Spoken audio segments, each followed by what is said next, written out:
All right, colleagues, I'd like to get everyone started.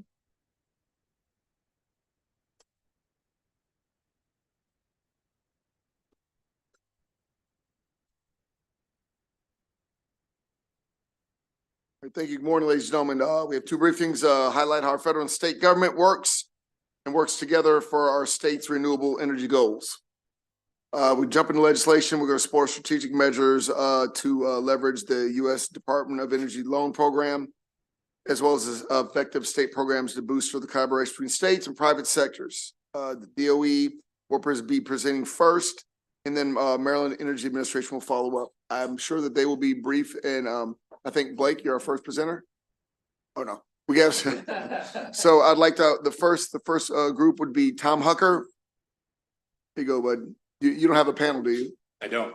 Okay. Again, and well, obviously we have a pressing day today as well as an event this evening. So try and hold your questions to a minimum if you can. Thank you guys very much. Go ahead, Tom. Good morning, Chair Wilson, Vice Chair Crosby, and all the members of the Economic Matters Committee. My name is Tom Hucker. I'm currently a senior consultant with the U.S. Department of Energy Loan Program Office. I serve in the outreach and business development there and focus on state and local government outreach.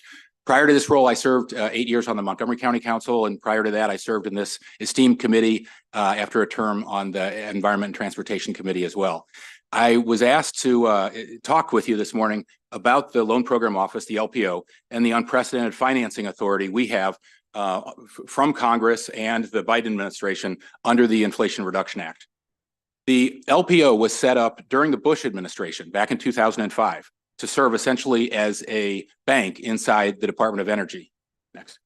Our vision is to secure a clean energy economy that benefits all Americans, and our mission is to serve as the premier financing partner to accelerate high-impact energy and manufacturing investments to advance America's economic future. We were set up in 2005 to establish debt capital for companies with a proven technology, not startups, but ones with a proven technology that were still too new to secure a commercial bank loan. Our job was to provide the support that they needed to get across that bridge to bankability, taking their demonstrated innovative technology through the first commercial deployments and scale-ups to full market acceptance where they could get a commercial bank loan without assistance from the government. And so who were we talking about? Back then, it was Tesla when they were facing bankruptcy in 2005. It was GM Electric Vehicles. It was a number of wind and solar companies that are now household names that benefited from our support as well. But the Inflation Reduction Act and the bipartisan infrastructure law greatly expanded our authority. So we no longer have to fund only innovative technologies. We can now fund commercialized technologies as well. And it provided to us hundreds of billions of dollars in new lending authority. In the IRA, Congress really envisioned a clean energy transition that was enabled by the government, but driven by the private sector. The same way we worked together to build the railroads in the 19th century and the highway system in the 20th century, Congress envisioned doing that partnership again to manage the clean energy transition in the 21st century. There's a lot of focus in the IRA on the grants that have been available on many different programs that you're familiar with, and Maryland's done a good job of securing those grants. I want to call to your attention too that an sort of obscured fact is that there's much more funding available in loans and in tax credits in the IRA than in grants. And it's really important to work together to go after all of it. This system for the LPO that Congress set up has really worked well. So far, we've created 99 million megawatt hours of clean energy. We've built 21.5 million electric vehicles and created 46,000 permanent jobs. We've done that all across the country, all across these energy sectors, not just wind and solar, but geothermal, Delegate Charkoudian, and a lot of work with electric utilities to reconductor their transmission lines and increase grid reliability. And aside from the energy sector itself, we've provided a whole lot of support for reshoring American manufacturing and bringing those jobs back to the United States. Under advanced vehicles there, you can see the second bullet. We recently lent $9 billion to a joint partnership of Ford and a Korean EV battery firm to build 3 new factories in Kentucky and Tennessee and put thousands of Americans to work building EV batteries here, not just in China. So where are we today? We have 202 loan applications active. Those companies and states are asking us to borrow $214 billion in financing for their climate and infrastructure projects, and we're receiving 2.3 new applications a week. And you can see all the project areas there on the right side. So why would a company or a state want to borrow from us instead of a commercial bank? And I think there's several reasons. One, our value proposition starts with patient capital. We are the government, so we are not making a profit. We can lend at a lower, below market interest rate, and we also offer tenor of our loans can be out to 20 or 30 years, much longer than you're likely to get from a commercial bank. We also offer flexible financing. All our loans are customized to the needs of every borrower. And there's a real committed, the non-financial benefit really is a committed partnership long-term over the duration of the loan with the Department of Energy. We have 10,000 engineers and scientists in the building, right? So, and they've seen every use case under the sun. So it really benefits an applicant to have them on your side, asking the right questions, making sure that you are using contractors that have performed well in other states, taking best practice approaches from other states, and de-risking your project so all of your projects are delivered on time and on budget. We have multiple finance programs, but we're going to focus on the top left there on Title 17 today. I'm going to go through this quickly and try to allow as much time for questions, Mr. Chairman. The Title 17 programs, there's innovative energy and innovative supply chain, state energy financing institutions, and energy infrastructure reinvestment. I'm going to spend my time mostly on the second, the third and the fourth. I began by saying we financed Tesla and many innovative energy companies at the beginning. We still do that. And where you're in touch with constituents and entrepreneurs that have innovative energy technologies, please call me and we can have a conversation and put you in touch with our subject matter experts and try to get you one of those loans as well. Same thing with innovative supply chain improvements. During COVID, you remember we were forced to rely on China to provide many masks and respirators. That shouldn't be the case. And we are doing everything to strengthen our supply chain here in the United States and revive American manufacturing through that program. But the two I think you really want to focus on are energy infrastructure reinvestment, or EIR. That program is right at the core of what this committee does. It's aimed at any facility that generates energy or used to generate energy, but has ceased operations. Congress intended, they put $250 billion in this program for us, and they intended to help states and private companies finance a transition to energy facilities with a greenhouse gas reduction. Here's a number of examples. Classic examples are decommissioned fossil fuel plants. You all, like every state, have coal plants that are reaching the end of their life. There are many entrepreneurs and new owners that want to use the property for solar and storage, use the facility itself for green manufacturing, like EV batteries or solar panels. They want to take advantage, the interconnect with the grid and the industrial zoning to create new manufacturing on that site and again, take advantage of the grid and not have to wait in the PJM queue for a new connect. Also, decommissioned mines. I'm working with a number of them all over the country, abandoned natural gas wells as well, because they had a fossil fuel past and they could switch to a greener energy generating future.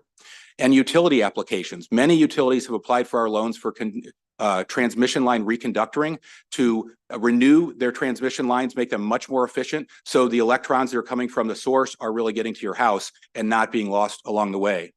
And virtual power plants. If many of you have solar panels on your house and a smart thermostat, imagine if they were connected to thousands of other homes in a cloud-based software that maximizes the efficiency of the grid and adds much more reliability. We have VPPs like this, one in Maryland, in fact, and many in other states, and companies investing to make those investments, borrowing from us to make those investments to strengthen the reliability of the grid in other states. And finally, district energy systems. There's a district energy system that heats our buildings here in Annapolis, right? And another one in Baltimore that heats the state buildings there. There are district energy systems in many of our colleges and universities all across the state.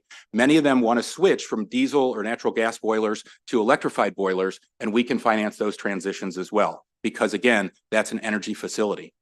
And the final program I want to call your attention to is the State Energy Financing Institution program. Congress loves acronyms. They pick this term SEFI, but this is the bucket in which they put all the projects that states want to build in their climate programs that aren't energy facilities. So You can fund nearly everything through this program with the catch. It doesn't have to be energy facility, and it doesn't have to be innovative. So what are we talking about? We're talking about building decarbonization, like you all required in the BEPS law, thank you, adding new doors and windows and lightings to buildings, as well as solar panels and EV charging infrastructure, both for public buildings like schools and state and local facilities and commercial buildings and multifamily residential as well. All of those improvements can be financed through this program. Also, transportation decarbonization, fleet conversions of your school buses and your county commuter bus fleets and the MTA fleet. Those conversions to electrify those fleets can all be financed through this program as well. And agricultural products like biofuel manufacturing. I just got off a call in the back room with the governor's office in Kentucky who wants to borrow from us for that because they build a lot of bourbon. They make a lot of bourbon in Kentucky, and the byproducts there can be used for biofuels as well. But I have a call with them every week on topics like this. Congress wanted to fund all these types of projects in their state energy, the clean energy transitions. But of course, there's tens of thousands of projects. So they had to come up with a fair test. They knew they'd be criticized. Some projects will win a loan, some won't. The test they came up with is, does the state have some skin in the game? Is the state invested in this project? And if you are, that unlock and one of your appropriate eligible state agency put some skin in the game, that unlocks our financing. And here's how it goes. What is the CEFI? It's a state energy financing institution. We have to look at the statute, but we've already determined the Maryland Clean Energy Center and the Department of Housing and Community Development are CEFIs. Their funding to their projects qualifies to unlock our funding.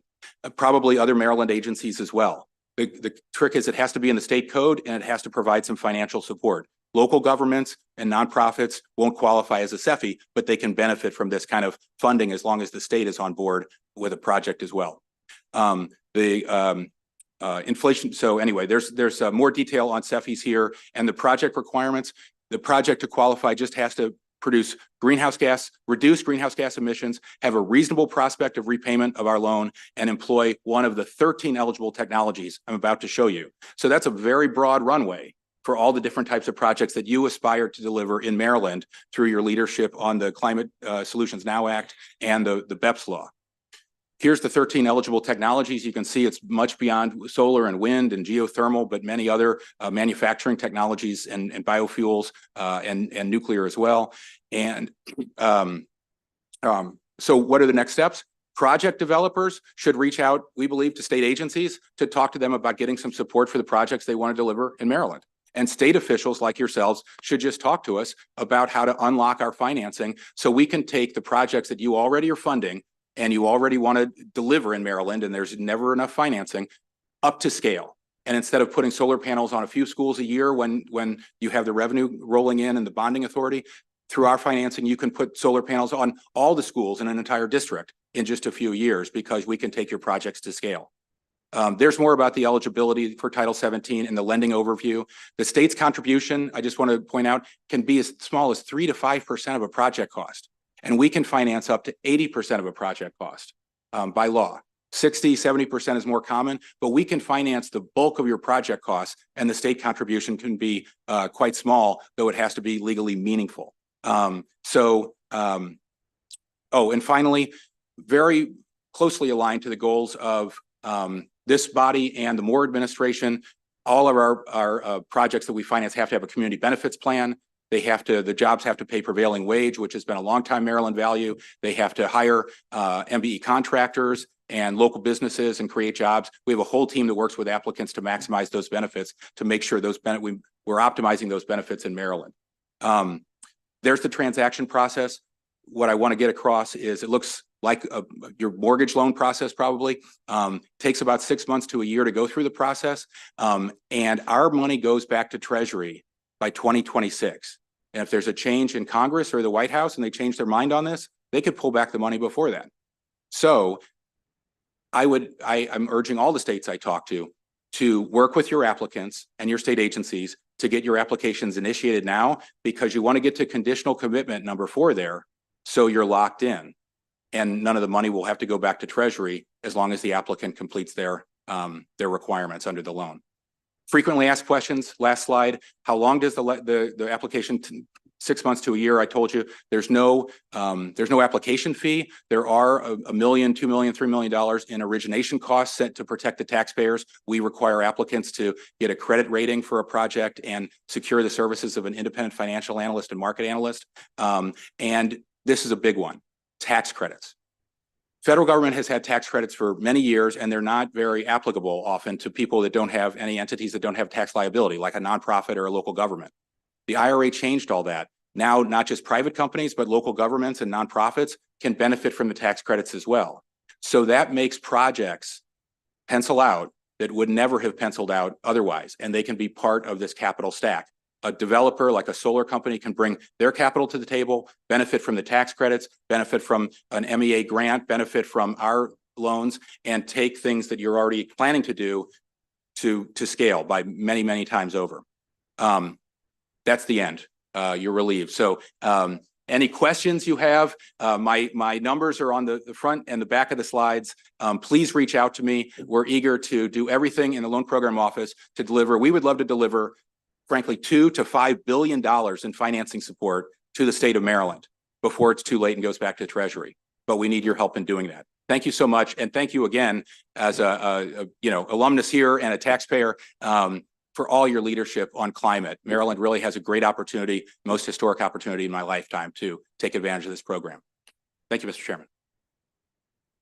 A few questions, David. Thank you, Mr. Chair. Just a couple of questions. Have you been interacting with what agencies or what departments in the state of Maryland with MEA, MDE, Green Bank? Can you tell us what how that's been going?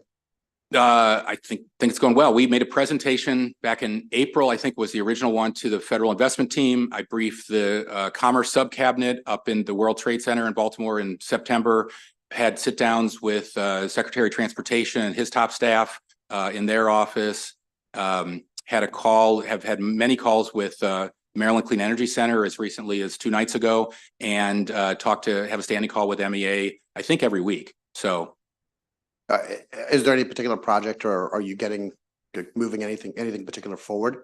Well, while you understand we can't talk about individual projects that are sort of in the pipeline or nearing that, there are certainly Maryland companies that have already done good work you're probably familiar with, and it's funded by MEA now, at adding solar panels or microgrids to Maryland municipalities or colleges and universities that want to be able to apply to us for funding and take that work to scale, because we're nowhere near the goal that you set of net zero for all the colleges and universities and state buildings in Maryland. There's many opportunities, but okay, we're just getting started. Thank you. Thank you. Thank you, Mr. Chair. So is this, you said $256 billion federal dollars? There's 250 in the EIR program, energy infrastructure, and there's many more also, not larger, smaller, but it's also set aside for the state energy financing institution program. Okay, is this all dollars in, dollars out, or are you operating on some type of fractional reserve? No, we have this lending authority and it's temporary. So that's what I'm trying to get across is you want to get your applicants to conditional commitment, and we feel like we're likely to run out of time before we run out of money. What's the reporting method and frequency to Congress as far as the projects that you've done, completed, or successes and failures? I can get you that information. We definitely have regular meetings, hearings in Congress and meetings with both the administration and congressional oversight. Yeah, and the reason I'm just asking is because this is a state match. What does that match look like? Yeah, I mean, I know you're 80-20, or is that, and this is all taxpayer funded, so very generous, right? It's the state's contract for the CEFI program, right? Which is the only one with the sort of match you're talking about. Right. The state's contribution can be in the single digits, depends on the project, like almost every answer in this room, right? It depends on the details, but it can be as small as 3 to 5%. And we're allowed by law to contribute up to 80% of a project cost. More common is 50, 60, 70, depends on how much equity the applicant is bringing to the table and how risky the project might be, but that's the idea. Can you send to the committee members the reasonable repayment schedule that you were talking about? You briefly talked about reasonable repayment. Yeah. So, just so we can have an outline. We don't need to walk through it right now, but just so we can have an outline of what that looks like. for the state. I could probably send you examples of current projects that have That- been, advertised publicly and noticed after a thorough due diligence process that, we have thousands of my colleagues who have a whole banking career behind them, Sure. and they're doing due diligence to protect the taxpayers' Sure. interest on this and get jobs created and manufacturing jobs brought back to this country. They're very focused on making sure that these loans all succeed. For the applicant, for the taxpayer. I have no doubt. Sure. That's why we're here too. So, Right. and then also who does the risk and eligibility models? Like who's We do it on our origination staff, Mhm. and our other staff in the process do it on behalf of the taxpayers. And we guarantee a loan from the Treasury through our process. right. Hence, that's Right. why I'm asking these questions.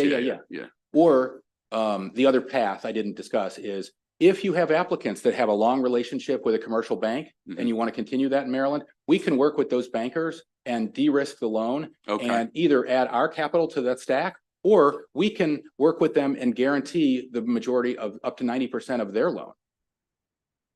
Fantastic. Yeah, Yeah. absolutely. Isn't that great? That is really great. If you can provide to the committee what you mean by reasonable repayment schedule and method, that would be Sure. great. I'll get you some more detail on Thank that. you. You Thank bet. very Thank much. you. Thank you for that short question. Always, Delegate Harrison.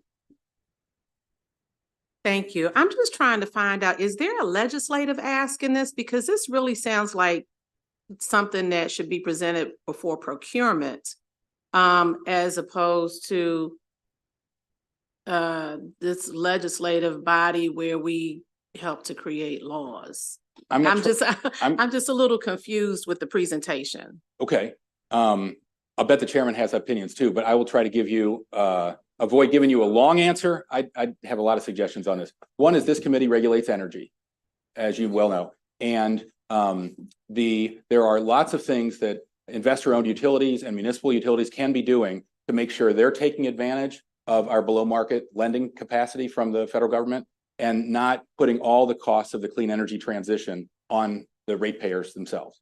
So it was informational so that we could perhaps offer suggestions. There's that. And then you're right, other committees certainly that have appropriation authority, and I've met with the chair of appropriations a couple of times about this. If they wanted to put money into one of the funds, say that MCEC uses or MEA uses for their grants, to bulk that up, to accelerate these projects and make sure that every dollar that they're putting out, you could get $10 to $20 in lending authority from us. Okay, thank you. It's a great use of Maryland funds. Thank you.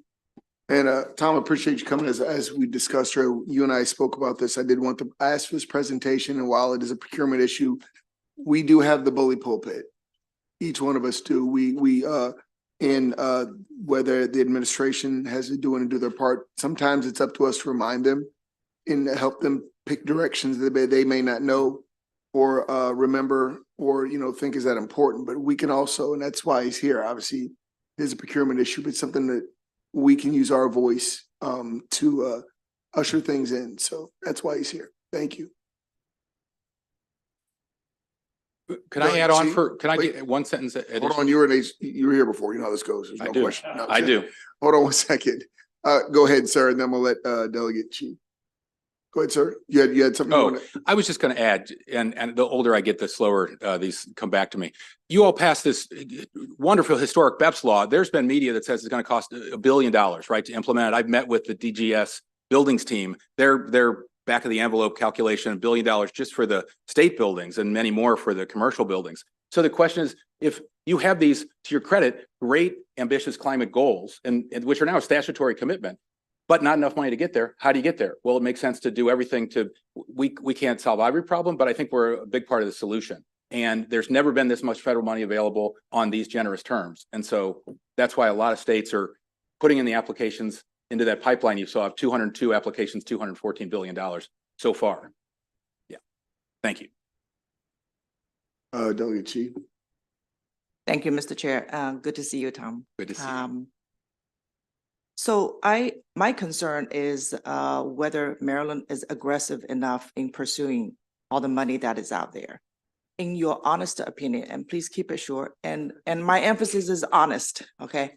In your honest opinion, how does Maryland stack up against other states in pursuing the federal dollars? Because you mentioned many qualifying institutions that could be partnering with you. But when in the course of my work, I work with Maryland manufacturing companies, with Green Bank and all of that. My concern is we are leaving the money on the table. I don't know if it's because we don't have the mechanism to pursue them or awareness or whatever it is, but you are saying you're going to run out of time before you run out of money. So please comment on that. Thank you. I do think, I think that view is shared by my colleagues that we're going to run out of time before we run out of money. So that's why I appreciate this opportunity and want to make sure that you all understand what we understand. I think we're looking at a snapshot in time. There's certainly very talented, dedicated people working hard on this, securing federal funds in Annapolis and Baltimore and every state agency. I'm not sure you can compare like what we've done in what they're doing in Maryland today with what might be happening in, say, New York or Connecticut, where they pioneered green banks and they've been throwing millions of dollars into them for years. Maryland is still catching up in some of this space. You only recently gave the MCEC the authority, right, to act as a green bank. Montgomery County Green Bank isn't in the state code, so they can't access our funding. Yet you could change that. There's legislative changes you could make to accelerate this. But I think many of the states that have contributed lots of those applications to the pipeline have more staff focused on making sure that that this is a big priority. I don't want to disparage any of the efforts here. I think it's hard to judge it since we're looking at a snapshot in time. But I agree with you that it's urgent, and I think probably everybody in this room wants to make sure you don't leave any money on the table.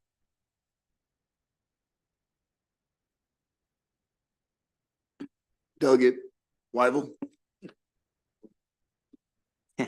Thank you, Mr. Chairman. I was looking at your slide on page 18, and I thought it was interesting that you're not focused only on windmills and solar panels. You've got advanced fossil fuel technology, hydrogen fuel cell technology, oil refineries. Can you talk a little bit about do you actually have projects that are funded, or are these just simply all research? Because I guess Maryland seems to have closed the door on a lot of those opportunities, and it seems like we're focused mainly on the solar panels and the windmills and such. Your focus is obviously a policy decision for this committee and your colleagues. These are the eligible technologies that are approved by Congress that we can lend to. So where you have applicants, and I think and all of us in our division have applicants knocking on our door frequently to try to get more information.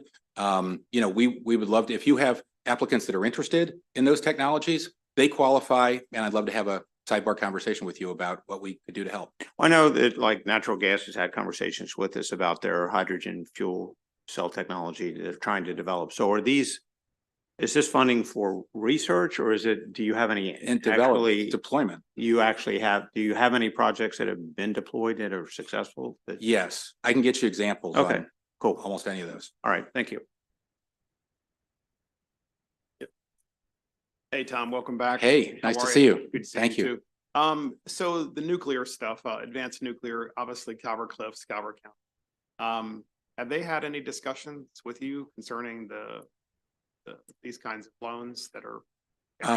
Not with me, Not and I'm not aware of any with my colleagues, but I wouldn't necessarily be aware. I'd be happy to talk to them. You would think they'd be aware that. Sure. It's obviously a large company that you think that have the sophistication to know that this is. I was just curious if that has happened yet. How about with the Morgantown plant that's in Southern Maryland as well? That's a plant that is now shut down. I was curious if there was any conversation about converting that to advanced nuclear. Personally, I haven't talked to them myself, but I'd be happy to join any meeting you want to, I was just call you want curious to set up. about Sure. the two. Thank you. Sure. Appreciate it. And for any of these technologies, I can reach out to my colleagues, obviously, and bring in subject matter experts that have spent a whole career on any of these technologies that can contribute a lot more to the conversation. Welcome, Tom. Thank you. Good to see you. I just wanted to ask, you said very quickly that the Montgomery County Green Bank theoretically could be a mechanism that could access this, but they're not written in state statute, so they can't. Is that what you said? Like, do they literally just have to have a reference in state statute that says they are a green bank and that would make them eligible for all this money? Or what would we actually have to do? That's my understanding. And in the conversations I've had with our attorneys, you see the requirements, and I can get you the code. I'll reach out to the green bank to see if they want that. Can you send me like the specific information Mhm. so that. Yeah, and you should talk to Delegate Fraser Hidalgo as well, who's been Oh, have active you, on do you this. have a bill on that already? Writing them into the statute? Okay, thank you. Thank you, Mr. Chair. I do believe that it's all the questions we have now. Tom, I'm sure me and my members, myself included, will be back in touch with you briefly. Again, appreciate you coming out and presenting everyone here. Thank you very much. Great pleasure. Thank you all. Thanks, Blake. Next, we have a briefing with Maryland Energy Administration Director Penske, Mr. Farrig, and Special Project Manager Schwartz. You guys would all come up, please. And that says Director. I believe that's Secretary. I don't know why it said that. I apologize. Is he? Is he? I'm so confused. No, it's not. And for clarification, it is Director. I It is. apologize. Yes. That it's is not. absolutely correct, Mr. Chairman. Appreciate that. Do you have your people up that want to come? We'll hold on for questions. Okay. I'll do the presentation, and then if there are questions, we'll call on my staff. Okay. Thank you very much. No.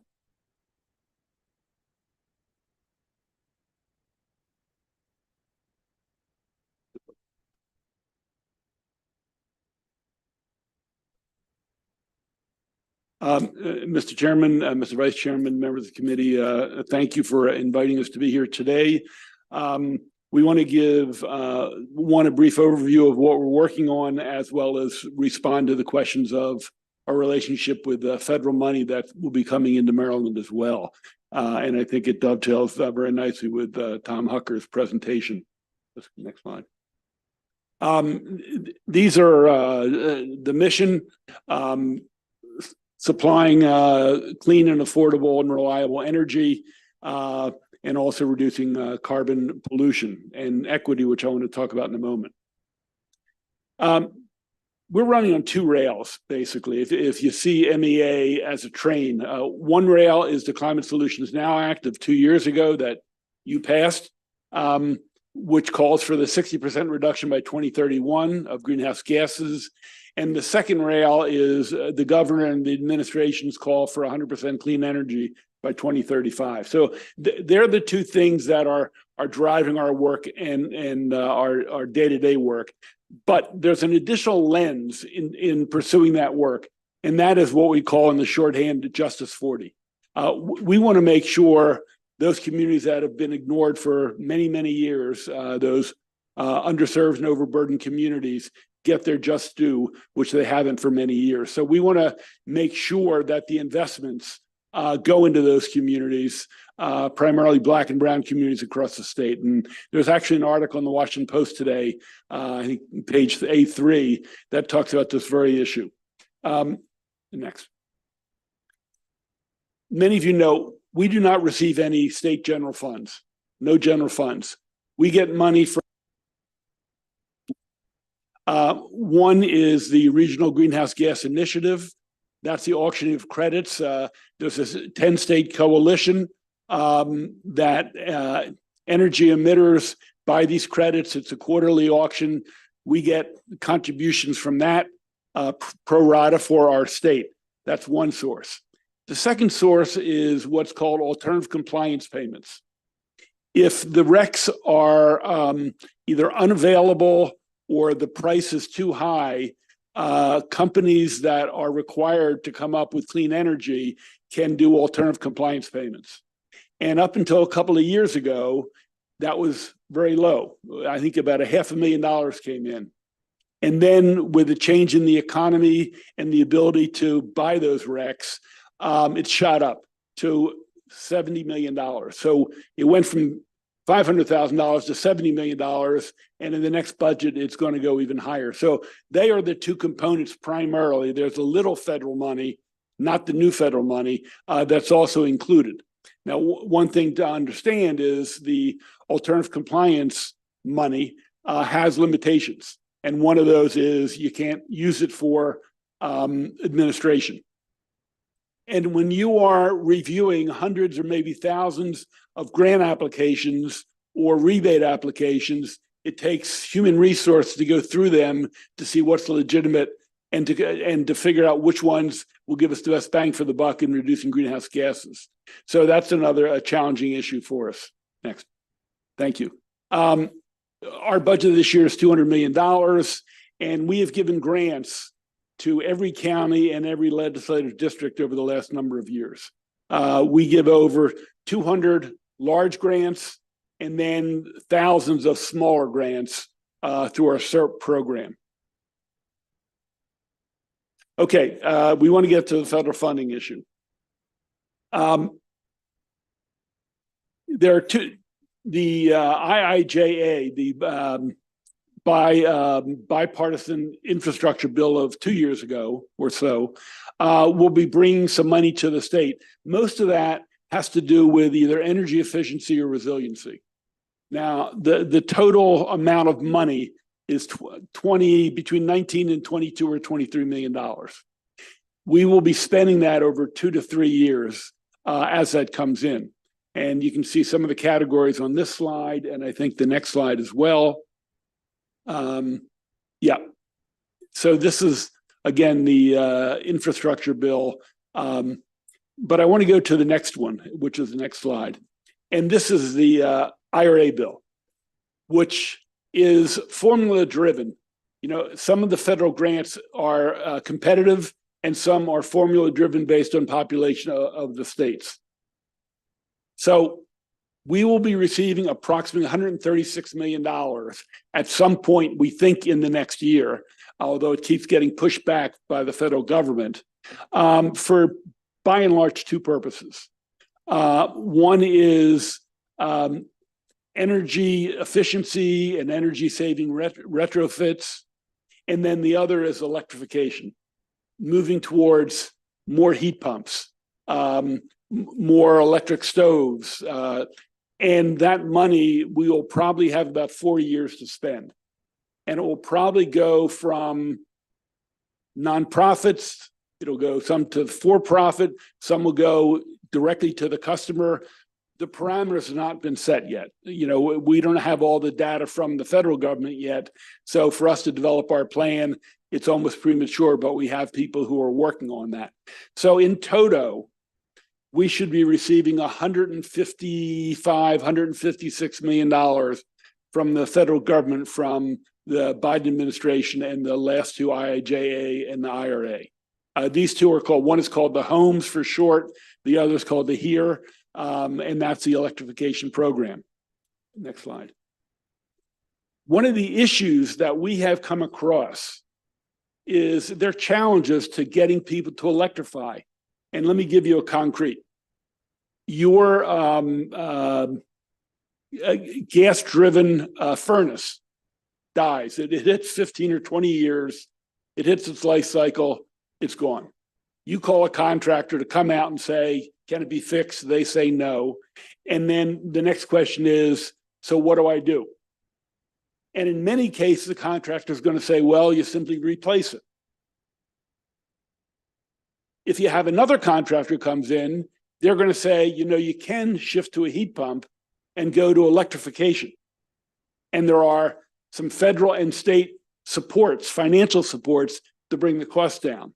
The problem is a lot of the contractors out there have not worked with or not familiar with heat pumps.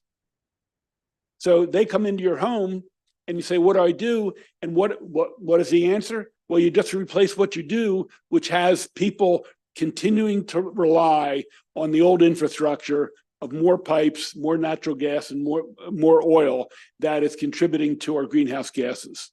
And when the contractors become that choke point, it's a major problem. So on the screen, and hopefully we sent to you, there's another federal fund.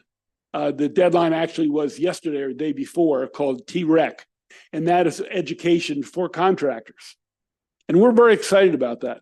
We think it's very important to get to the people on the ground who are doing this work, who are familiar or unfamiliar with electrifying. So when they go into a home, they can be salesmen and women for the state, for our goal of going towards clean energy. And they also would be familiar with the state supports and federal supports to bring that down the cost of that heat pump. And with those supports, you know, it brings down the marginal additional cost to a point that is reasonable. And the more homes we can get or multifamily situations off of relying on natural gas and oil, the better it'll be for us achieving the governor's goals and our goals. So that's the federal situation. Now, let me give you a very brief overview over MEA and what we're working on. These are the programs. It's shorthand. You see solar, energy efficiency, transportation, electric vehicles, electric vehicle infrastructure, school buses, trucks. So that covers a multitude of areas. But so these are some of our program areas. Next, please.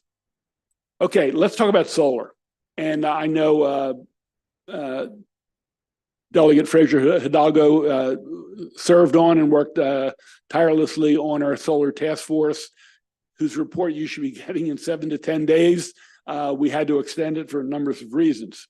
This is an overview of our growth and the ups and downs of more solar in Maryland, but I want to go to the next slide, which is much more significant. In the RPS law, excuse me, it says that we have to achieve 14.5% of solar in our pursuit of the RPS, the 50% by 2030. Ladies and gentlemen, delegates, we are behind that. We are 20 to 30% behind where we should be. The gold line or yellow line is the one of actual, and the gray line is what is set forth in the RPS law.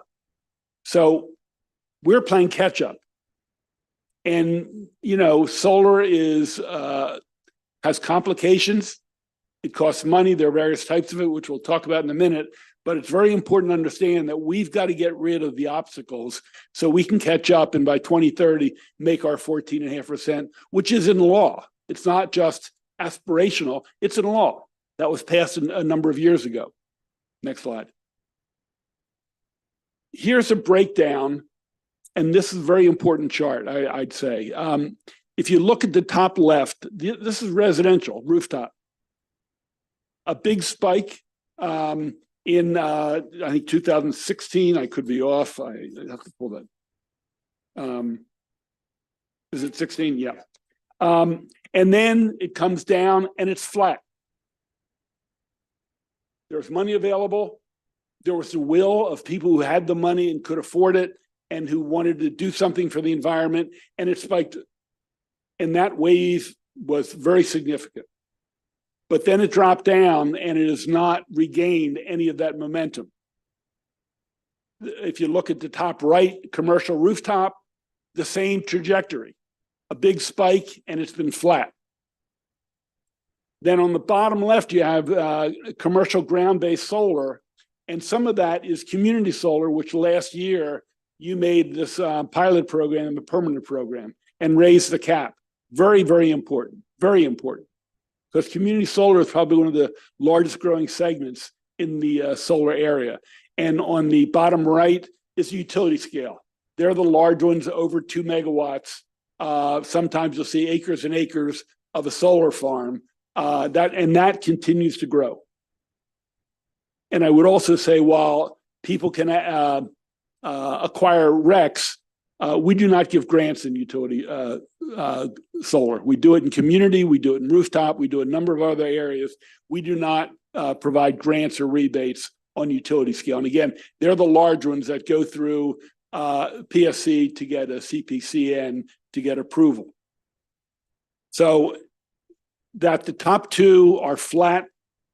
The bottom left, which is to a large degree community solar, and the bottom right utility scale are the growth sectors of solar, which has major, major implications for us going forward to reach our 14.5%. Next, please.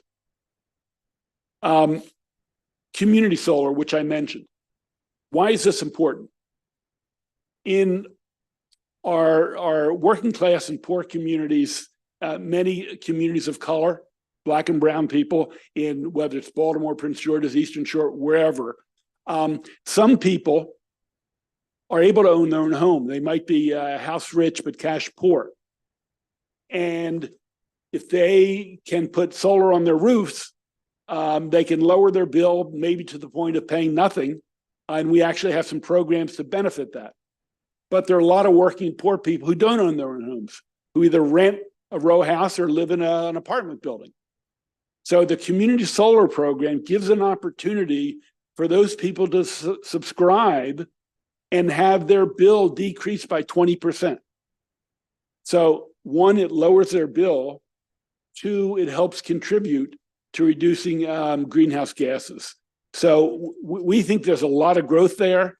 We're trying to build it. And obviously with the passage of making a permanent program and raising the cap, your work last year has contributed to that greatly. We have the solar energy equity program. If I am the working poor and I don't have a lot of cash, but I do own my own home, but I want to lower my energy bill, what happens? Can they afford $25,000 or to get a loan to pay for that, to put up a solar thing on their roof? No way. So we've started something we call the Solar Energy Equity Program, that we will pay up to $25,000 for the installation of the solar array, and up to $5,000 of that 25 to help strengthen, solidify the roof. Because what we find in a lot of places are the roofs are in serious disrepair, and sometimes the cost of fixing them is just too great to invest the money. But in a case like this, virtually all of the money to put up that solar array is granted from MEA, from you, from the state, and people will have solar, and then they could have either no bill. I mean, they could have a zero energy bill. They could get credit if they actually acquire more than they utilize. So we think it's an exciting program. We're trying to grow that program. There's the solar canopy and dual use technology program. We strongly would like to, wherever we can, where there's solar, when it's not ground mounted, if it goes up and it's raised 10 or 12 feet, like in a parking lot, where you get dual uses, you get parking and you're acquiring solar. And we're looking in the agricultural area. You know, there's a lot of debate about should they be on the Eastern Shore, and you know, some people are concerned about loss of farmland. We would like to have multiple uses. You know, people talk about sheep or goat grazing, you know, or what plants can grow under the shaded area. So we are pursuing every effort to use multiple uses for solar. And we have a CERP program, the Clean Energy, which is a very small rebate program, which is not income limited. Next. And I will, but there have been some debate and questions. Our calculation is about 35,000 square acres of land will be needed to reach our goal. And I want to reiterate, there's no requirement that anybody sell or lease their land to a utility scale solar company. It is free market. There is not a law that says you must sell your land in Talbot County or Kent County to do that. It is up to the individual property owner if they choose to do it. And depending on how large it is, if it's over 2 megawatts, it goes through a very rigorous state process. If it's below that, it usually goes through a local process. So I think where we're putting particularly utility scale has come up for a lot of discussion and debate. Let's go to the next one.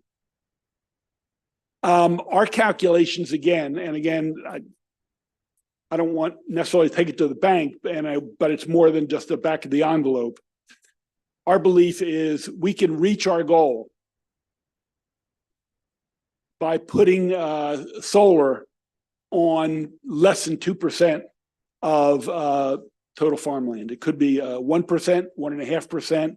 We are not going to lose all our farmland. We do not want to utilize and take that farmland. We want to grow crops. We want to support the farming community, the agricultural community. So there are people saying, you know, we got to stop this utility scale. We think if it's done properly, it could be 1.5%, 2% of total farmland. So it's not really going to destroy that industry, in our opinion. Next. Okay, there are some pressing questions, and I'll bring this to a close. I know you want to leave time for questions, and I appreciate the time. We have limited funds. We will give out about $95 million in grants and rebates this year. And MEA is somewhat like an incubator. We get hundreds and hundreds of applications for grants for EV chargers, charging stations, geothermal, different types of solar programs, and we will fund many of them. We want the successful ones to rise to the top that can be replicated and duplicated to help solve our problem of reducing greenhouse gases. But we're not going to solve the problem on $100 million or $95 million in loans. This is a much bigger situation, but it does raise questions for us. You know, should we put more money in rooftop? Should we put it in community solar or utility? Should we have income limits? I mean, historically, MEA, preceded my coming as a director, gave out $1,000 grant to anybody who applied for it, who put a rooftop solar as a rebate. Now, somebody can ask the question, if they get $1,000 and they can afford to pay the other $25,000, is that $1,000 really to make it or break it to them putting up rooftop solar? Now, you know, depends who you talk to. Obviously, the industry wants as much support as possible to encourage sales. But if we can do more in working class and poor communities, low and moderate income areas of people who would never have this, and it could lower their bill to potentially zero, should the money go there? So the question of income and using that Justice 40 lens is ongoing in our organization of trying to reflect on the two things. Where do we get the most bang for the buck in terms of reducing greenhouse gases? And where can we effectively use the Justice 40 lens to assist and invest where there's been little investment in those communities that have been ignored and are overburdened? So we have a lot of pressing questions, and we're just about done. Let's keep going. Oh, yes. Offshore wind, an issue that's been on everyone's mind recently. This is lease land. This is phase 1 and phase 2, which includes US Wind and Ørsted. And obviously everyone read the press release of Ørsted returning its RECs. They still have the lease control. It's very important to understand they control the lease land. That came from the federal government, from BOEM. They returned the RECs, most people feel, because they didn't feel it would underwrite their project and they couldn't make a profit. So, and that total comes to about 3.1 gigawatts. 2.1 were approved, and there was another 1.1 that was sort of out there, but controlled by US Wind and Ørsted. So that's what's been on the books, barring the recent activities of last week. Next. A2, this was approved 4 months ago, and it's expected this summer there'll be an auction or a lease sale for the A2 area, which is a little further north in our project. Unfortunately, BOEM only approved half of what we requested. So we are far short of the 8.5 gigawatts. Next. Okay, what are the concerns here? Well, obviously, if we want to get to 8.5 gigawatts, which was in the Power Act that you passed last year, and the governor has called for, we need more lease land from the federal government. And we continue to push, debate, argue, and tell them we need more land. Sometimes we run into some headwinds on that. And the other point of this is the supply chain. We've got to keep that moving. You know, there are some companies that said they expected Ørsted to be here and ground to be broken and everything else. And they're saying, whoa, what's going on? Now, I was in touch with one of the companies, and they are shifting some of their business to online cable, and they have renewed their lease. So part and parcel of having offshore wind is maintaining, encouraging the supply chain to situate in Trade Point Atlantic, the old Bethlehem Steel area, and Wagner's Point, and a number of other places to come to our state. So the governor and our agency is still going strong and trying to recruit companies to come here. We talked about EVs. We're up to about 93,000. There's a rebate from the feds and ourselves. We have run out of money early in the year, and there's a waiting list, which is a problem. The other part of this is the infrastructure. You know, the price of EVs is coming down. You can now get a couple of the EVs less than $30,000 or $31,000. So the question is, can we get more people who have, you know, look, historically it's been the upper class and the upper middle class that have bought electric vehicles, but low and moderate income have not jumped in that market. But with the price of the cars coming down, we think there's a great opportunity. However, there's got to be the infrastructure. You know, if you can't upgrade in your detached home and upgrade to get a level 2 charger, and you live in an apartment building, can you be assured you're going to have the energy, you know, you're going to be able to charge up at night so you can get to work the next day? So we are making a major effort to put money and time and commitment into more urban situations of apartment buildings or garden apartments, whatever it might be, so we can bring it to everybody, that no one is left behind. And so that's another area we're working on. And next. Energy efficiency in power. Obviously, you've dealt with that last year. Let's go one more. And we're looking to combine technologies. Let me close on this. About 6 years ago, 3 schools were built, 2 in Baltimore, 1 in Howard County, that are net zero schools, which means that they produce more energy than they use. They are terrific. Graceland in Baltimore, there's another one, and there's 1 in Howard County. We would like to multiply that. We would like more school systems that have schools in the queue that they're going to be built, and we'll pay the marginal cost difference, which is not that large anymore, so they can be net zero schools.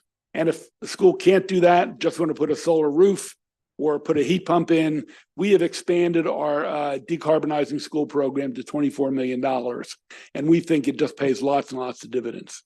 So, and there are a few other programs. I'm not going to take any more time. I think with that, Mr. Chairman, I'll conclude and take any questions. Thank you, Mr. Director. I just have a few, one's more of a, I guess, a question / comment. You know, I've heard this in my committee quite a bit, and I've always felt the need to clarify when we talk about, especially environmental justice, and we talk about communities of color. But that's not it. When we talk about environmental justice, at least the way I understand, and I'm sure members of my committee, you know, it's not just brown people. It's also people that live on the Eastern Shore. It's also people that live in floodplains, that they're marginalized areas of impoverished, underserved, and over impacted people, which could be of all colors and races. And I say that because when we start delineating that way, there's always I feel a paternalistic tone that's set, but more than that, we're excluding a lot of people, and we're setting a lot of people off right in my very committee. So it's very challenging when people come in. We're poor people are poor people. People that are impoverished. You don't have to say black and brown. And I'm not chastising. I apologize, because I know at one time that was a watchword, but now I feel it becomes more divisive, and at the same time paternalistic. So the people that you're that you're talking about are offended, and the people that you're excluding are offended. And this is just a general message, because I know your intent, but I understand, and these became watchwords at some point about 18 years ago, but I know the intent is broader than just color. And due to the Harvard decision, we will never set aside any program because of color. And so I wanted to clarify that, because I know what your intent was, but for this body, folks listening, we're not excluding people that are white that live on the Eastern Shore, that, you know, are people. It's very hard to tell people, you know, like when you stated about the electric vehicles, and the focus on urban access. But you have people that live in these other communities that have zero access. Now, granted, it's not as many of them, right? But they too are poor and would like to own an electric vehicle. So I'm sure that they want some reassurance that not only are we going to deal with the urban side, but that we're going to deal with the rural side too. Because I just want to make sure I'm trying my best to pull everyone in on this. It becomes very hard when they feel that their communities are not considered underserved. And especially when we say underserved and then we talk about house poor, that means people that own a $700,000 house, how they somehow get to squeeze in, but the rural areas are excluded. So, and I know that wasn't your intent, but I wanted to clarify that for anyone listening and for my committee members, that our goals here are not to segregate by Black and brown. Our goals here, when we talk about poor, we talk about the poor in general. And I believe in electrification. I have 3 EVs, so I very much believe in the technology advancements. And everybody should have that same opportunity, regardless of their race and where they live. I'm sure you'd agree, right? Absolutely. I fully concur. And again, poor people are poor people. And you know, the poverty among white working class people or barely working, particularly in rural areas, is absolutely true. And we are not doing this by race or by color. So we concur. I mean, I don't want to get into, you know, in range anxiety, I have an electric vehicle, you do too. We all worry about, can we get to X or get to Y? You know, the growth of electric vehicles in rural areas is going to be a little slower because of distance traveled. Without a doubt. But the point remains Yes. that this is not an issue about race. It's about income and wealth or lack thereof. Thank you very much. And you also clarified something. I'm sure we're gonna hear about this later because obviously we have to do something about the solar siting. One of the questions I want to ask you is we talk about, to be clear, no farmer is being forced. We're not doing any government takings, correct? Correct. We're making sure that it's actually a lease, correct? It can be a lease or a sale, but Correct. yes. And I just want to make sure that we talk about, you know, the right to own land comes with the right to you know, do certain things with it, because we've gotten a lot of pushback because now this is some very valuable agricultural land. But if they're going to subdivide it and put 30 houses per acre, I don't hear a lot of pushback because now that's that farmer's rights. But I will point out to everybody that when that farmer is putting, he's got agricultural land and he's putting solar powers on it, he's still producing something. He's producing power, just like he could produce food or something of or fruits or vegetables. He is producing something for the good of our state and our community. And he's not doing so under duress. He's doing so just like growing fruit and vegetables for financial gain. Correct? Absolutely, Mr. Chairman. And, you know, one thing I've learned, and I'm not, you know, I didn't grow up in a rural area. People who own their own farms. They want to have options. Correct. There are other people who lease farm area who don't own the farm who get nervous that they're afraid they won't have the fields to grow their crops. Right. And I get that. You know, I think we all understand that. We want to be sensitive to those people who are afraid it's going to cut into their income. But again, our calculations are, it's not like we're going to lose all this farm territory. And as you said, we are not requiring or mandating the sale of this property. Thank you very much for the clarifications. I believe we have a few questions. So we'll make sure we go down. Delegate Ants, I just see that grimace. Go ahead. I wasn't first.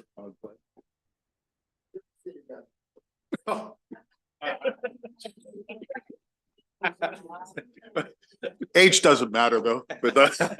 Thank you very much, Delegate. Thank you. Just a couple of quick questions. You mentioned 2% of farmland. Does Maryland have enough area to actually become energy efficient solely without help from other states? Based on today's. I'm going to pass a complete answer to one of my staff. My understanding is no, that we will have to import the clean energy. You know, right now we import about 40% of our energy. And in terms of getting to 100% clean energy, you know, can we do it all by clean energy produced in Maryland? And I think the likelihood is not. We are looking at that very issue, a delegate, right now. You know, the governor's called for 100% clean energy. We've tried to figure out what does that mean. So we want to put meat on the bones, if you will. Evie Schwartz, one of our legislative staff. You're good. Okay, thank you, Mr. Chairman, Mr. Vice Chairman, and members of the committee. Evie Schwartz, Maryland Energy Administration for the record. Regarding solar specifically, the goal in Maryland is set by the Renewable Energy Standard portfolio of 14.5%. And that we're 20% behind on reaching that goal, but we do have the land here in Maryland to hit that goal. In terms of our projections and where we got that 35,000 projection of land required, we were looking at a typical split between rooftop and ground mount on land. Maryland historically had about a 50-50 split between rooftop and ground mount. Yes. Currently, we're at about a 60-40% split between ground mount and rooftop. And across the country, it's much more typical to see 80% ground mount and 20% rooftop. The question is whether we can do fully clean energy. Okay, in but the state. okay, yeah, which is what your answer was. But I also wanted to just address specifically the solar part carve out. Okay, I guess based on that, the other question I had was Reggie and ACP. How is that? Where do we get the money for that, to fund that? Okay, first of all, the ultimate fund is called the C fund, SEIF fund. Okay. The Reggie is an auction that occurs in 10 states. It was 11. Virginia's pulled out, mostly in Northeast corridor. It goes down to Delaware and Maryland. And companies that are doing energy emissions have to buy credits. And that auction money will go back to the states. So that's the Reggie, which we joined 10 or 15 years ago, I don't remember, in the Healthy Air Act, which I sponsored a long time ago. I guess I'm trying to get to the point. This is all ratepayer money is what we're talking about in the end. Is that right? No, It's not at all. ratepayers don't fund that. They don't. No, buy the- no, we this don't comes from the emitters. Okay, we don't automatically, when we're doing this, we don't pay for that as ratepayers? No, Those absolutely costs- not. Okay. Last question is solar. You mentioned the solar energy program. And is that dollar exclusive, meaning certain people don't qualify? Or rich people don't qualify, or people can afford it? We have multiple programs, sir. We've had one for the last number of years where there's no income qualification. If you put solar on your roof, you can apply for a rebate of up to $1,000. And that no income, we gave, I think, $4.6 million last year in that program. And, you know, how significant was that $1,000 and then proceeding to put that rooftop on? We have not been able to calculate. So it wasn't. I mean, I could have borrowed anybody, anybody. Of course. Okay. And but we do have some other programs like the solar equity, where it's a small amount of money. It will take care of 78 to 100 homes for people of low income who do in fact own their own home, and where we give support. So we have multiple programs in our array. The last one I have is just, it is, I apologize. It's just, I question our progress and our where we're going in some of this stuff and the cost associated with it. When I look at you had the RPS solar goals progress lagging, and I question how much money do you think we've invested in this and we're still behind? And is the bang worth the buck in your opinion at this point? Eric Coffin, Director of Programs. Good morning. There's investment flowing into the solar industry from a number of factors. So MEAs, as Director Pinsky mentioned, MEAs, grants and incentives have invested over multiple years. We talked about the rebate program that goes back over 10 years, millions and millions of dollars into solar projects. And then there's also the need to leverage private capital, as well as each solar project benefits from a significant amount of federal tax incentives. And those range anywhere from 30 to 50%. So there's a lot of investment I don't have an exact number for you, but there's a lot of investment from multiple sources. There's The reason I bring it up is that we're deep into this. We're many years into this and we're still behind. And the dollar investment to get a little bit further is what I was concerned about, but I appreciate your interest. Thank you. Yeah, but Delegate, as I mentioned before, there are other obstacles that are not financial. You know, if your furnace dies and you can replace it with a heat pump something that's based on electric, and as we get more clean energy, we get away from gas and oil. It's not a large cost, but people don't know it. And there's actually some supports. So part of it is education and information. Look, the Climate Solutions Implementation Plan, they call for $1 billion a year. We've been given anywhere from $50 to $90 million. Look, you know the size of the budget here. Right? We have not been investing as much money as one would think. But the other question is, can we afford not to do anything? I get it. I just wanted to, thank you. Thank you, Mr. Chair. And thank you for your questions. Mr. Director, before I go on to the next, I just want to clarify, because you were talking about being energy independent on clean and renewables. I mean, I guess the theory is, and I'm going to expound upon this a little bit, is, well, with the current technology, maybe not, but as we've seen, technology magnifies and it grows almost geometrically when there is time and money put into it. Ergo, those of us who are old enough to remember the home computer and how much that cost in the 90s versus how much for the little bit it does, but we put energy into it. We have subsidized in the past the petroleum industry, the car industry. The reason we are where we are with those industries is because the government took an interest to make sure that those businesses stayed afloat. So these 100, 150-year-old businesses, the coal industry, we subsidize that as well, correct? Absolutely. And so it's odd when people, now money is a concern, and money's always a concern, but we have to understand, and I'll be very clear, there is no dispute as to the technological advancements of the electric motor. There's no dispute that if you put 5 gallons of gas in your car, one of those gallons is used to propel that car. The rest is used to keep that car running. And then an ICE or internal combustion engine loses about 80% of its energy versus an electric motor only loses 20. Ergo, it's a much more efficient technological advancement. The reason we, as a community and as a culture, we try to move the ball forward. And we understand that at least when it comes to vehicles, that's a very mature industry, about as good we're gonna get. And then we have a brand new industry that it's already just on the technological advancements and the usage of energy, which is what this all gets down to. How much energy do you need? And when we lower that amount, we better ourselves for the entire, correct? Yeah, Mr. Chairman, you are absolutely on point. You know, about 15 or 20 years ago, there was a solar factory in Frederick County. I don't know if it was owned by Philips, it was owned by somebody, but they couldn't compete with China. Right. And it went under. Well, SolarX. Fast forward 15, 20 years, the prices come down on solar panels and it's rocking and rolling, you know, and the same, you know, on automobiles. And again, we are comrades on this. We each have one. You know, when you don't have an engine, a gas-fired engine, you don't have to worry about timing and belts and plugs and oil. Right.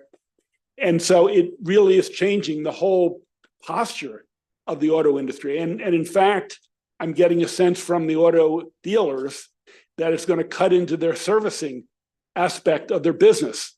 And they're a little nervous, but it's moving forward, just like you mentioned with computers. And I'll just, as a briefing for this rabid pack of dogs over here, whenever you guys use the word comrades, they get pretty excited. So please refrain from that. So I got a bunch of quick looks and smiles and grins from the right side. So I'll move on with the questions. I apologize. Delegate Fennell. Thank you, Mr. Chair. I appreciate it. Thank you so much.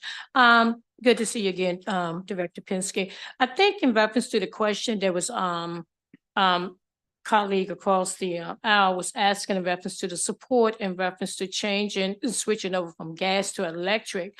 And I think you stated in reference to education, but one thing I did not hear, what type of financial support is given when there's really not monies there for low to moderate income family who's trying to switch over, maybe because of health reasons or any type of reason, like you said, in reference to maybe the heat pump is, you know, the gas pump is gone. What type of financial support is given? Is there, can you? I'm going to pass it on to Eric in a moment. Thank you so much.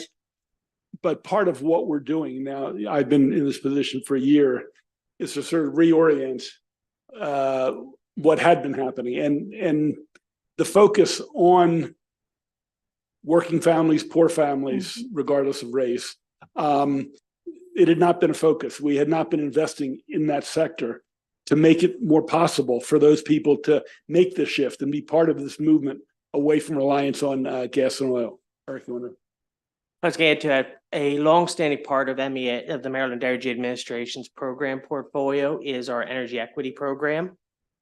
And that program provides grants to nonprofits, then go install energy efficiency. And this year, electrification measures in homes of Marylanders who are at most need. Okay, And we can get a list of programs that may be helpful to people in your district. yes, because they are constantly watching in reference to trying to make sure that they can be able to utilize the programs that's out there. So, you know, we need to know about them, and I appreciate it. Thank you so much.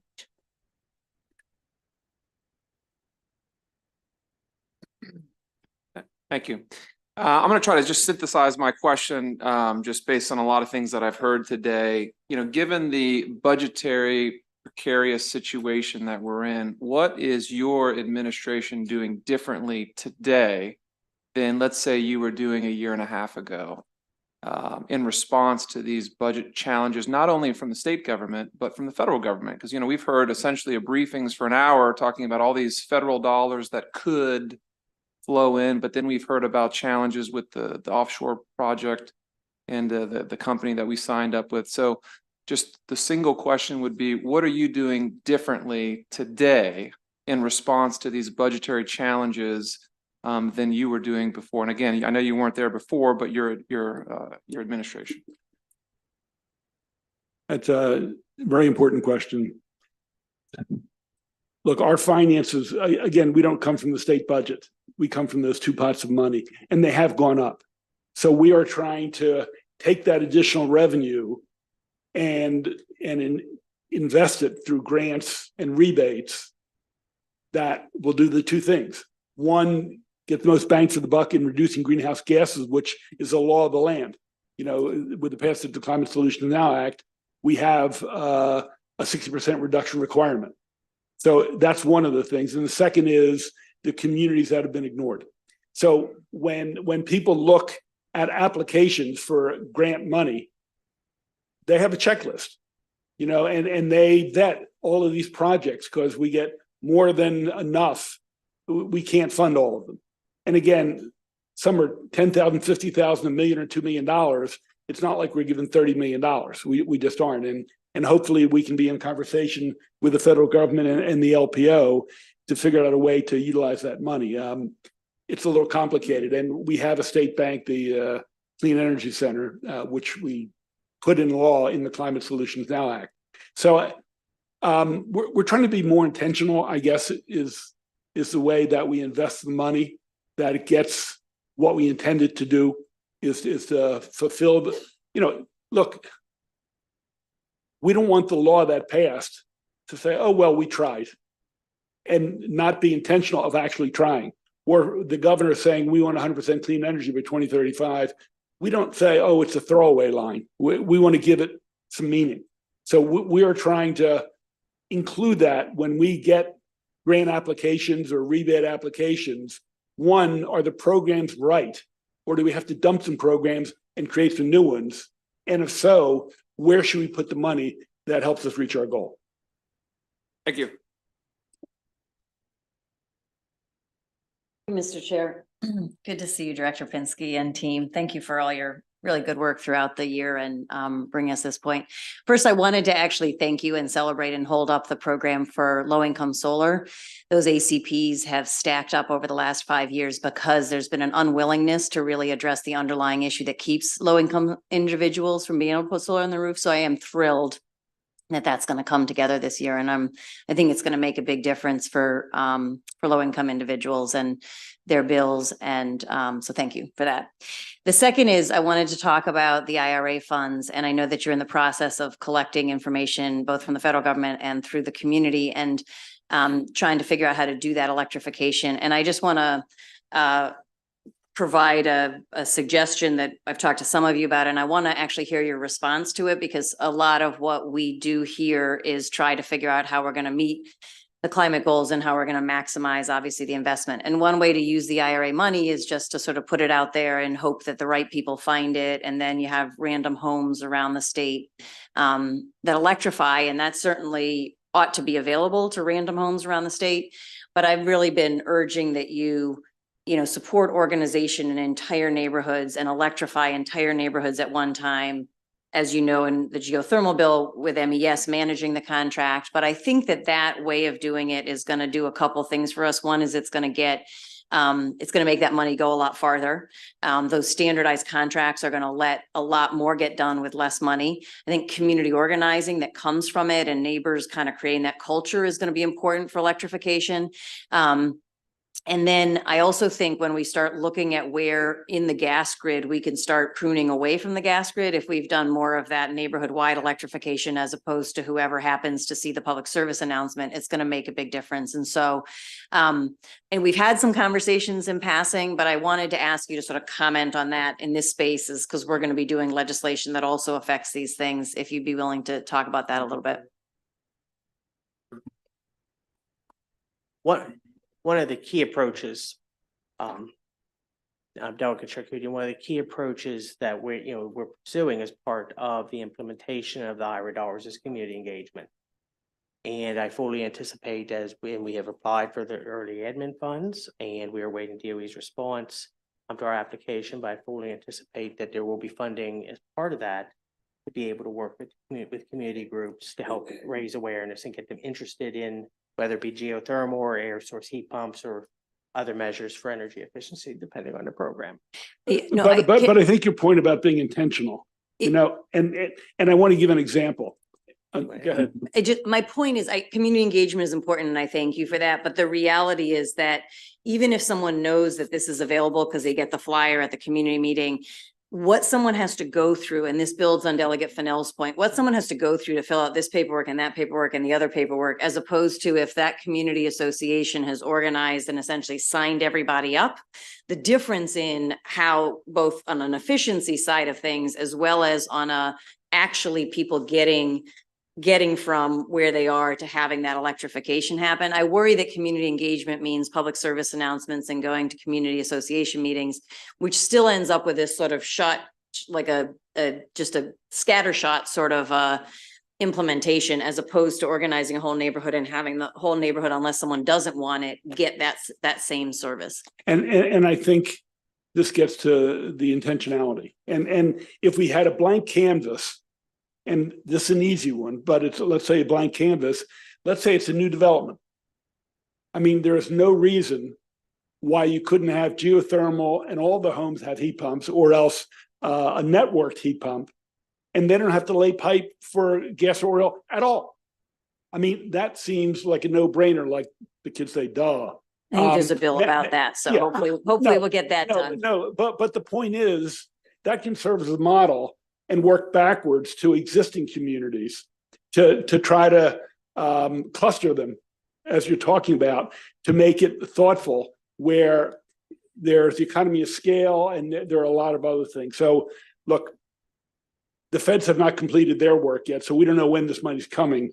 And we started some preliminary work, but until we have their parameters, but we want to do a program that, of course, will go to nonprofits, to third parties, to private, to directly to consumers, that is a little edgier and takes those kind of concerns into consideration. Okay, thank you. Thank you, Mr. Chair. Thank you, Mr. Chairman. Welcome again, Mr. Pinsky. A question concerning the solar panels on farms. I wanted to follow up on that. In Calvert, it's a concern because we have water everywhere, and the farms. Calvert County was actually the leader in the state, still is, on land preservation. And the solar panels, as you know, are by definition things that create impervious surfaces, which is not a good thing from MP's standpoint. So the farmers have an ask in Calvert, and that is rather imposing these draconian requirements to have more land covered with solar panels to maybe give Calvert County more credit than they would normally get by maybe putting them on barns. Where I'm going with this is, while that may seem obvious, simultaneous with that ask. And Kevin Addix is helping us, Secretary Addix is helping us with this as well. SDAT is going to the farmers now and saying your barns are now worth a lot of money, even though you're an ag pres, and we're going to try to do a money grab on your barns because they're commercial. I know this is hard to believe, but this is all happening simultaneously. So I'm not sure. So I guess my question is twofold. Is there a way to give more credit disproportionately to covering barns versus land? Because it's never a good thing to cover land up ever, unless it's already impervious surface, which a barn is. And that's common sense.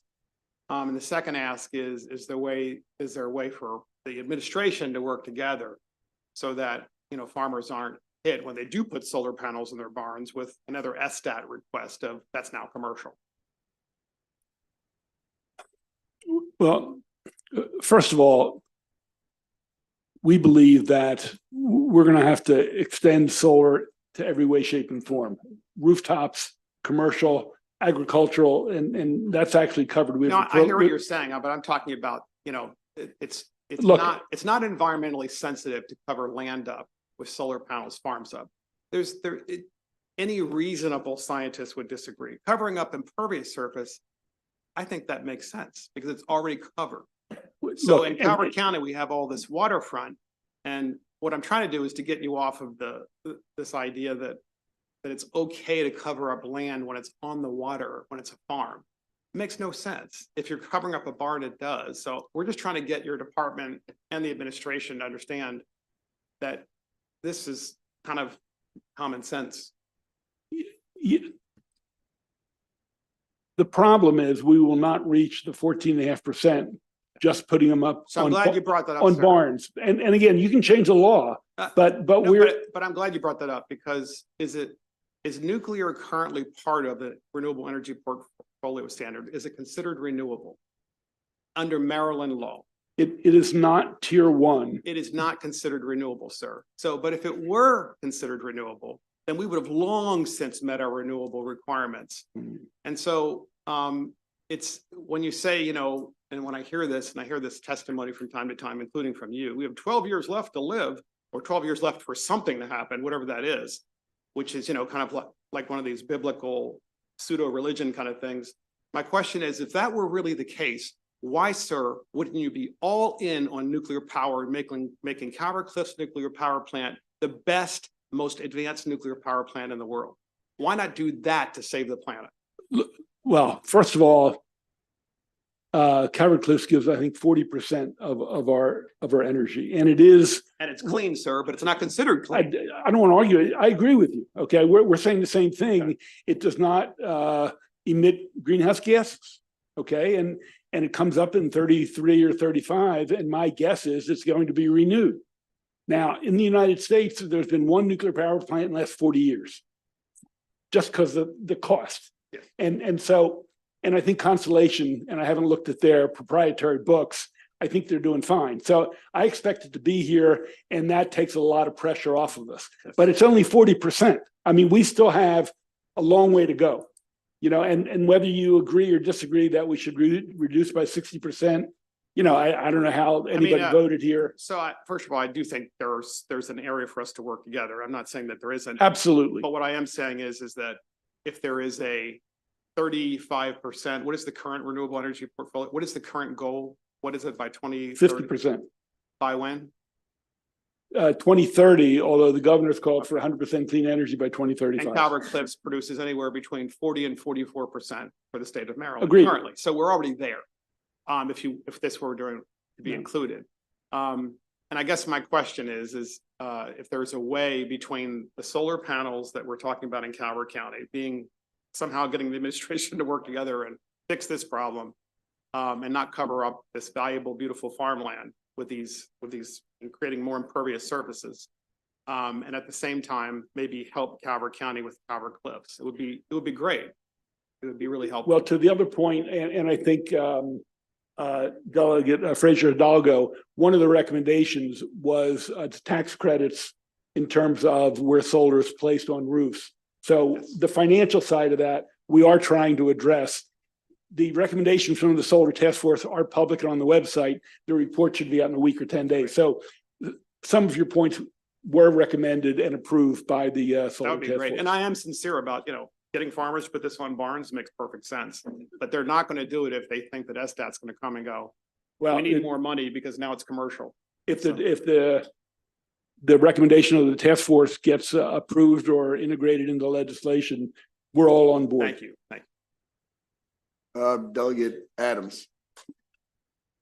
Thank you, Mr. Chair. And so just on two points. One, with offshore wind, your comments during the briefing were that we need to aggressively pursue additional lands. And my comment is, we're not able to develop what we've got. Why are you calling for broad expansion of future wind energy areas? And I'd like your response to that. We have to do both, Delegate. We have to lock in what we thought we had.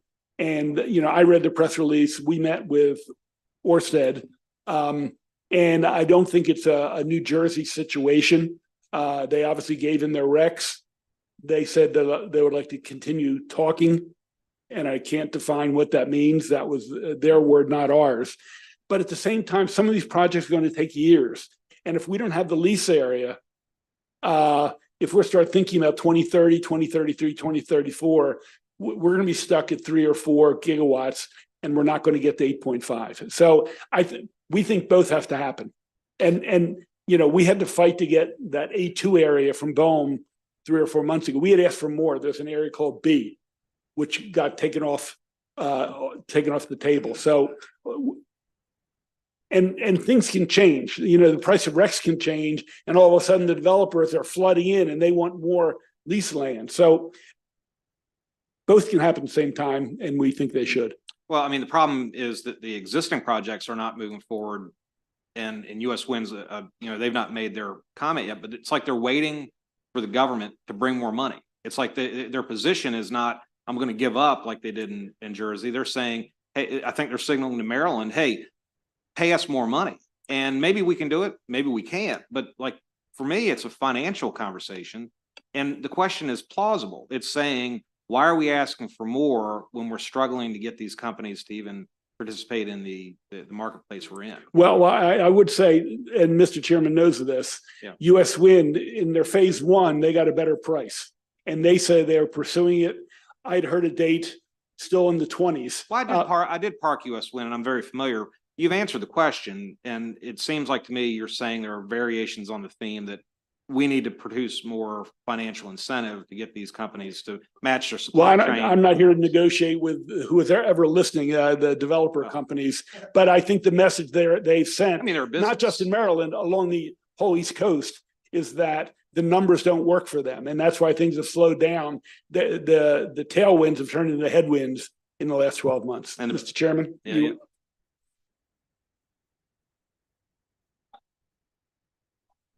topic. Well, there is definitely a lot on this topic, and we've met with both companies. In fact, one of the companies that is going to continue has a lower OREC than the one that isn't going to continue. Right. And so the one that had the higher OREC thought they were going to hold us hostage, and that is not going to happen either. We're not going to lift that cap for them. It's not happening. And we told them to pound sand, and we're going to tell them to pound sand, which then goes into my question, really a comment for you all, is when we are working with our federal partners and BOEM on these future rounds of leases to set up some sort of clawback provision. That is what we're trying to work with right now with some of the federal representatives. And I'll give you the example in marijuana. When we set up the business license, if they can't demonstrate that they have viability in 18 months, we're taking that license back. So in this instance with Ørsted, they think they're going to call our bluff. They're not. We want that lease space back so we can rebid it out.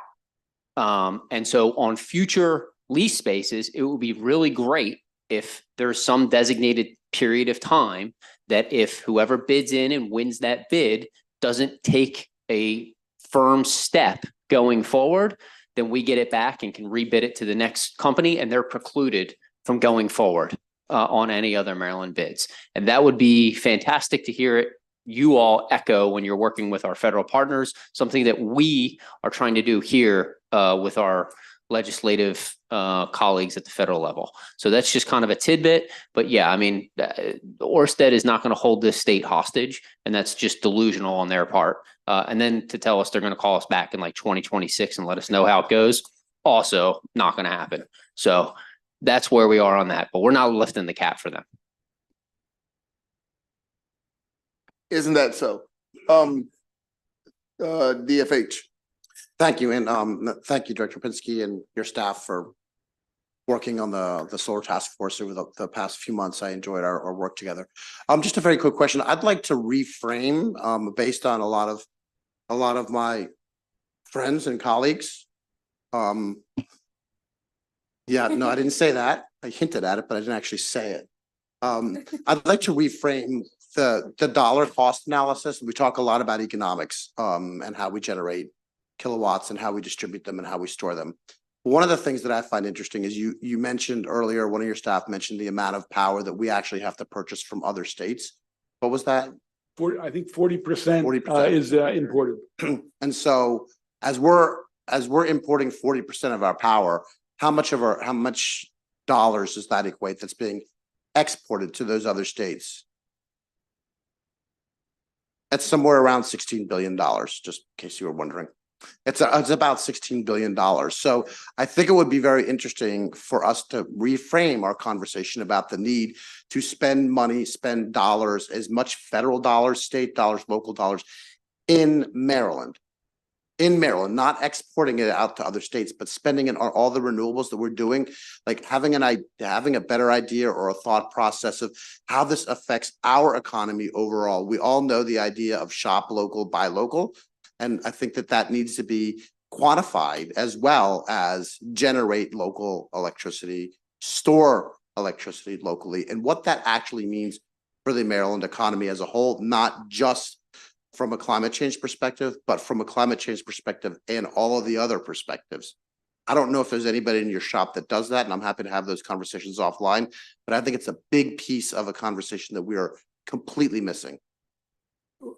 I think when the study is completed on how we achieve 100% clean energy and how much we can produce in the state and what the cap is and how much that means we will continue to have to import. Now, hopefully the imports will also be clean energy. If, we'll have to pay, might be a premium. We don't know that. We're trying to collect that data and have a better understanding of what is the universe of how much solar can we produce, how much geothermal can we produce. The hydro, we know Conowingo, there's not much beyond that. So, but we want to fill that out. With no investigation, no right to speak. So we want to have a thoughtful plan with the data to help inform us on that very issue. Thank you. Yeah, I mean, I think just broadening up this conversation to include those expanded parameters would be helpful. So thank you very much. I believe that finally concludes our questions. Thank you very much, Director. Colleagues, we have to be back 2 o'clock. We have another briefing and then bill hearings, having a meeting with ours in the back room. So everybody's invited if you have an R in front of your designation.